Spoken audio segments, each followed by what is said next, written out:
someone we met, speaking of young and college campuses, I met Brilyn Hollyhand December of 2023, I believe, or 2024. Either way, when NewsNation had the Republican debate down on the campus of the University of Alabama. Brilyn is the host of the Brilyn Hollyhand Show and is a personal friend of Charlie Kirk. Brilyn, it's nice to see you as well. I'm sure you remember when you were on set with Chris and I way back when. I'm sorry, this is the circumstance we speak under again.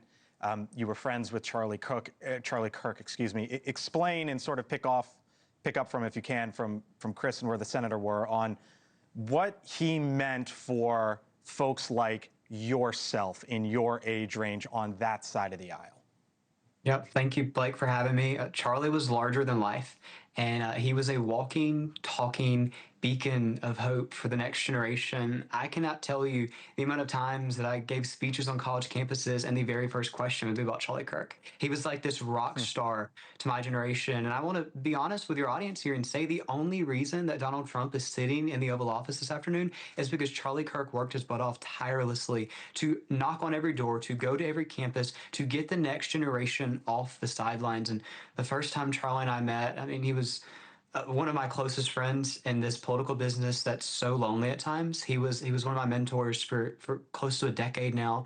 I met him in the 4th grade. I was 11 years old when I first started my podcast. And Blake, I'll be honest, not a lot of people wanted to join a 4th grader's podcast. And Charlie certainly didn't need to. He was on TV every other hour, but he took an opportunity and took a chance on me. And he left me a little advice at the end of the segment. You can, go see it on YouTube today, almost 10 years later. And he said, Brilyn, the left can out-fundraise us every single time, but they will never outwork me. I will wake up as early as I need to. I will stay up as late as I need to. He was a true man of his word, and this is heartbreaking.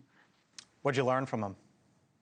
That he put his faith above everything else. And I got to say, it's been a mix of emotions this afternoon of like a lot of anger and a lot of frustration and a lot of heartbreak and sadness as I just get phone calls from family and friends and just these mutuals. But the biggest thing that stands out is I want Charlie to be remembered as a man of faith, because that's what he was at the end of the day. You understand like the hectic campaign schedule of like crisscrossing the country and flying from state to state. You couldn't get a hold of Charlie on Sundays or book him for an event or a media interview on Sundays because he went home, he took his wife and kids to church, and he turned his phone off. That was the true man he was. Imagine the millions of dollars in speaking fees and TV hits and book opportunities that he missed out on because he respected the Sabbath. And that was his true personality. Nobody knew that. He didn't talk about that on his podcast. He doesn't make that like some public thing for people to praise him for. That was just Charlie being Charlie, and a lot of people will pay tribute to him and remember him. That's the Charlie I'll be remembering this week. Started Turning Point USA, as I mentioned, then the sort of the political wing of that, and then Turning Point Faith to your point as well. You mentioned your friends, and you're in college still, I believe, Brilyn. What are your friends saying? Yeah, I'm a freshman at Auburn University. I was just leaving a class and got a phone call from a mutual friend giving a report from the hospital and just, broke down of just how heartbreaking this is for not only like our movement or our party, but for the country. And I got to tell you, like my phone is so blowing up right now with text messages that I can't open the message app. And so many of them are young people on college campuses saying, what can we do? How can we get involved? What can we do to make sure that his legacy is not just a memory, but a blessing for our party and something that we can kind of pick up the baton and keep fighting, because so many people could look at this. And I'll tell you this, I'm speaking at a college campus event just this weekend. My team's wanting me to call and cancel and say this is a security risk, but we're looking at this as an effort of, hey, let's get off the sidelines. Let's do what Charlie would have wanted us to do. As heartbreaking, as emotional, and as difficult it's going to be to get behind a microphone and carry out his legacy, that's what Gen Z's tasked with today. And we can go one way of anger, or we can go one way of remembering him that way.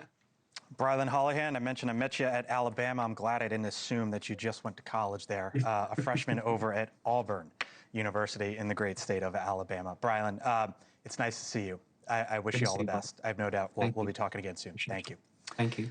Thank you for watching. Subscribe below and download our NewsNation app right now on your phone, and you will get fact-based, unbiased news for all Americans.